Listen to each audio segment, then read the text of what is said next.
Good morning. I am almost at the office this morning. I actually did a video on my way, but I went to the doctor before work and I had to have my maps on, and the maps just kept talking and talking. It just destroyed the video. So anyway, here I am. I'm heading into work right now. The doctor's office is not too far.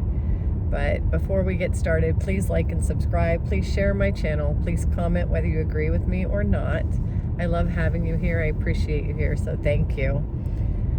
Today, what I was talking about, it's probably a good thing that the Google Maps ruined my video. Everything works for a reason. And that's basically what my video was about.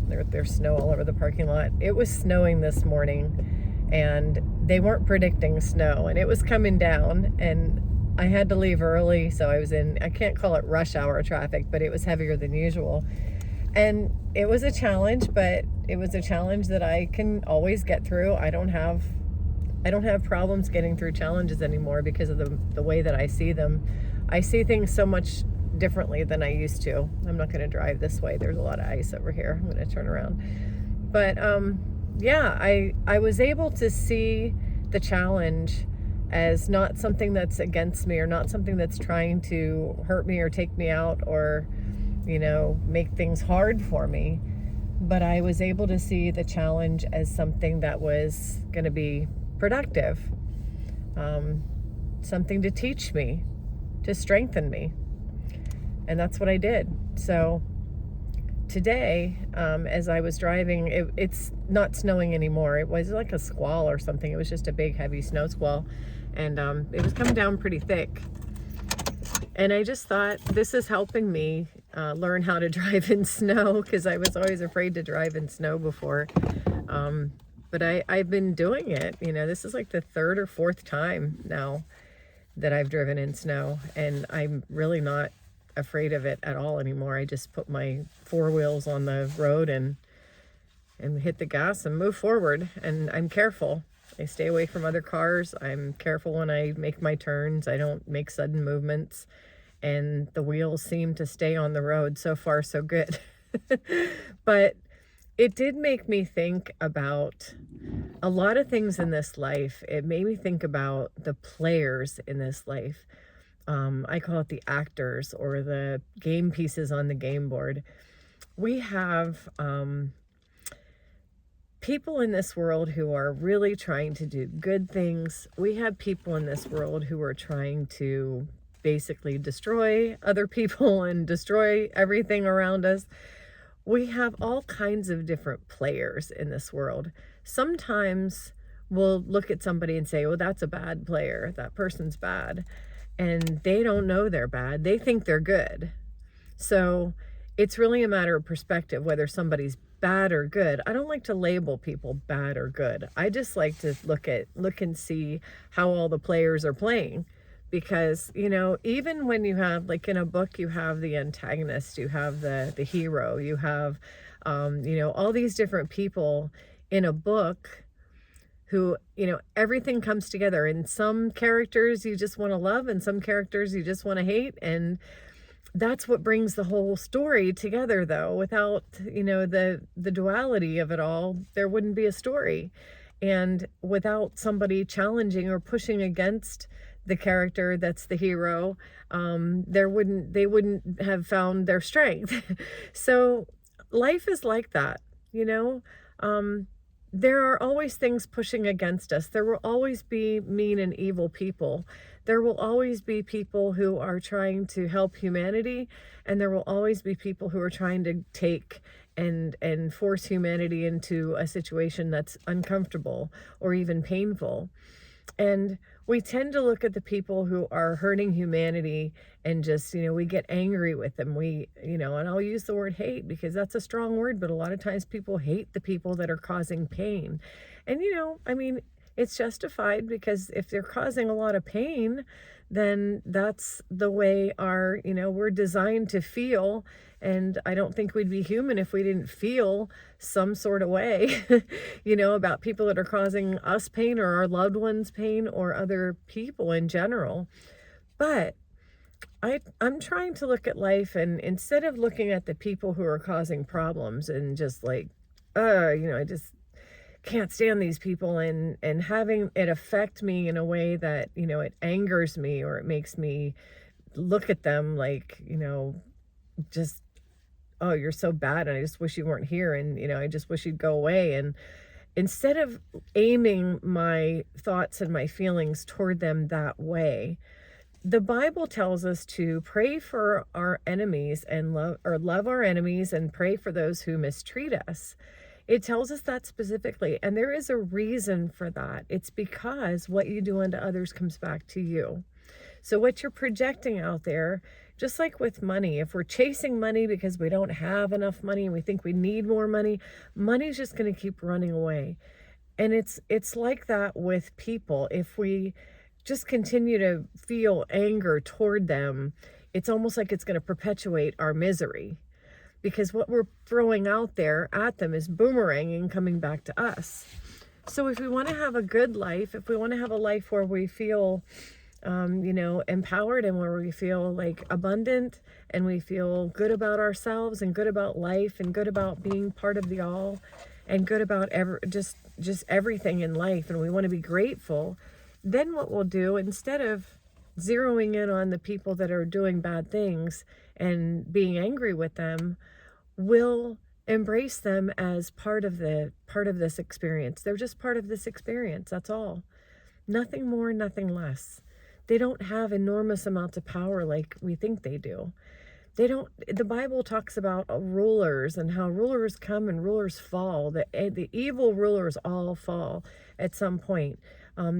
I don't wish bad things on anyone. Even if they're a cruel person, I would hope that they would turn around. I would hope that they would find enlightenment. I would hope that they would find their way to the all and be part of the one. I would want that for them. So to project love out there, even towards people who are being cruel, benefits you. It benefits me. It benefits us. Anytime we put any darkness out there, we expand the darkness. Anytime we put light out there, we pierce the darkness. So when people, politicians, people in government, people who have lots and lots of money, multi-billionaires, oligarchs, all these things that go on in government, and people trying to take power, and people squishing the people down, the other people, making them, their grocery bill prices go high, and their gas prices go high and higher and higher. And it just never seems to end. And the misery of the multitude, everybody just becomes miserable because these people are making them miserable. But that's not the way it really is. That's the way we see it. That's the way the news projects it, but that's not the way it really is. We can't be miserable unless we allow ourselves to be miserable. I saw something online the other day that said they're selling tiny homes on Amazon. You can buy a tiny home at Lowe's or Home Depot. Did you know that? You know what it is? It's a shed. It's a shed like you'd put in your backyard and put your tools in. It's a shed, and they're calling those homes. They're selling them for $27,000 on Amazon. Jeff Bezos is getting even richer because all the people are losing their houses. People had 2,500 square foot houses, and now they get to live in 600 to 400 square feet of garden shed. Yay for us. We get to buy a garden shed and live in it. I mean, it sounds so ridiculous, but the funny thing about it is the place that I live right now isn't much bigger than a garden shed. And if I were to take all my personal belongings, I could stuff them all in a garden shed. I'd be fine. If I had a bed, my cat, and a few clothes, then I'd be good, because I don't have a lot of things. But there are people that just have their houses filled with stuff. And in these California fires, there have been fires going on, and so many people are being interviewed and saying, you know what? I had so much stuff, and we got out with our lives. And what it makes them realize is, yes, they're upset because they lost maybe their childhood home, or they lost a home that they raised their family in. So there's sentimental value there. But as far as the belongings are concerned, a lot of them say that, yes, they can be replaced, but who wants to? I don't even want those things anymore. I had so much stuff. It's almost like a cleansing for some people. Like, it was shocking and horrible and depressing that it was all gone so fast and so unexpectedly. But they turn around and look back, and now that it's gone, they're like, what do I really need? Just get me a 2-bedroom, 2-bath, little, 1,000 square foot place with my cat, and the things I need, and I'll be happy. And people are realizing that. Some people are really struggling with downsizing, and some people want to downsize. So as society changes and as the world changes, at first I looked at this like, oh, isn't that nice? The oligarchs are going to have like mansions and yachts, and they're going to be, have all the real estate, and they're going to own everything, and they're going to put us in little garden shed rentals, and they're going to charge us, like $2,000 a month for a garden shed, or we can purchase our own garden shed. I imagined countries where you have little stamped out huts, and they're all just one hut beside another, and they have dirt floors, and that's what you get. That's what you live in. The people with the money, of course, they're living much differently, but you're living in your little hut. But, we get to spin this life. We get to spin it. We get to look at changes that are being made, and we get to say, all right, so I'm in a little hut now. I have a little garden shed that looks like a playhouse, and that's where I live. How am I going to decorate this and make this all cozy? How am I going to be happy in this? And then I will just make myself happy in that. Because here's the thing. Yes, people say fight, fight, fight, and have a revolution and force them to stop doing this. That doesn't work. I'm sorry to say, but that doesn't work. Fighting with might doesn't work. We fight with love. That's how we do it. And as backwards as it seems, to put down your swords and listen to Jesus and actually pray for the people that are suppressing the multitude, that's where the real change comes in. When we have love in our hearts for one another, when we have gratitude for where we are now, when we say things like, oh, I didn't need that stuff anyway. All right, I'll make this little hut work. When we've got a positive attitude and we're loving everyone, including our suppressors, and we want the best for everyone, that's when the light expands. The light isn't going to come by everybody having a mansion here on this earth, because the mansions aren't supposed to be here on this earth. The kingdom of heaven is within us. The mansions are in our heart. So we shouldn't be striving for boats and yachts and as many mansions as we can live in, and as much stuff as we can accumulate, and 16 walk-in closets filled with things we never wear. And this one lady said she had 4 different dining sets. Like, why do I have 4 different dining sets? I eat off of one set, and why do I need all excess? Material things are just all excess. That's why Jesus said, give all your things away, give it to the poor. See how that feels. Because when we downsize and we get rid of all the excess material things, we start to realize that this world that we're living in is not what matters. The kingdom is in our hearts. So have a heart for yourself. Have a heart for what you have. Be grateful. Be cheerful. Go into life every day with a cheerful heart. Be grateful for what you have. Go out and talk to your neighbors. Go out into the country and get some fresh air and enjoy nature. Go for a walk, talk to people, love people, and even love your enemies. Pray for them. Pray that everyone would be able to come together in love, because that is where we battle. That is where the war is won. And the war is not here on earth to fight over material things. The war is in our hearts to become enlightened people who are all one, to know who we are and have the abundance of the Christ-like spirit.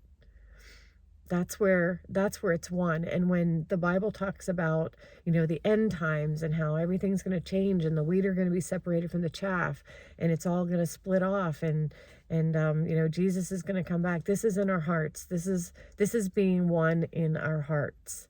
Because when we have Christ in our hearts and we know who we are in him and we know what he came to describe and we're living in that, that's when we go on to live eternity in that spirit of love and light. And that is the win.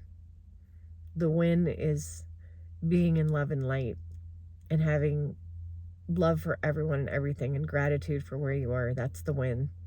So if you're discouraged at all, if you're seeing your life being downsized, if you're seeing prices going up, if there are a lot of people losing their homes, insurance rates are going up, insurers are not insuring. If you don't have cash to pay for your home, you can't get an insurance. The banks require that. So you can't live in a home. You can't own one. If you do have cash to pay for a home, then that's great. But if that's all the cash you have and something happens to it and it's not insured, it won't be rebuilt. So a lot of people are going to be ending up renters. I went from owning a home to being a renter. I had somebody telling me that I'm just wasting my money, but you know what? Maybe I am. Maybe I'm not putting money into an asset. But as we saw in California, I mean, it doesn't happen to everyone, but an asset can burn down or get flooded, or, you know, look at Florida, look at North Carolina, California. These things are going to be happening more and more. And if we have an asset, that's great. But holding on to the asset for dear life is not the way to go. We need to understand that God will sustain us. God will take care of us. If everybody, you know, who loses a home ends up renting somewhere in a smaller downsized home, you're okay. It's okay. Don't be resentful. Learn to love the place that you're in. Learn to love the position you're in. Go out and find community work to do, and find communities that are in need. Find people who maybe are hurting, and be a light to them, because that's what they're doing in California.